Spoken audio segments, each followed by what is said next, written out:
কৃষক বীজতলা প্রস্তুত করবে, দাঁড়িয়ে আছে লাঠি নিয়ে।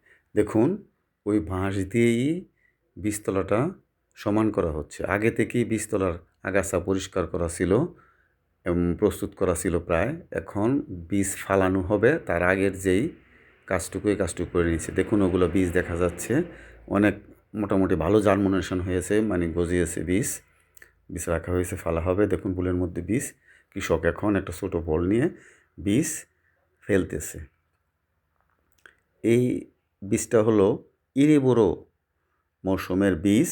এখন থেকেই ফেলতে হবে, এখন বীজ ফেলার উপযুক্ত সময়। দেখুন পাশে ধান ক্ষেত, কলা বাগান। বীজতলাটা ভালোভাবে প্রস্তুত করা হয়েছে, যেটাকে আদর্শ বীজতলা বলা হয়, ওইভাবেই প্রস্তুত করা হয়েছে বীজতলাটাকে। এখন বীজ ফেলছে কৃষক, আস্তে আস্তে দেখে দেখে সুন্দর করে ফেলছে যেন মাটির নিচে না ডেবে যায়। বীজ ফেলা শেষ, এখন দেখে দেখে পুরোটা শেষ করে দিচ্ছে। ভিডিওটি দেখার জন্য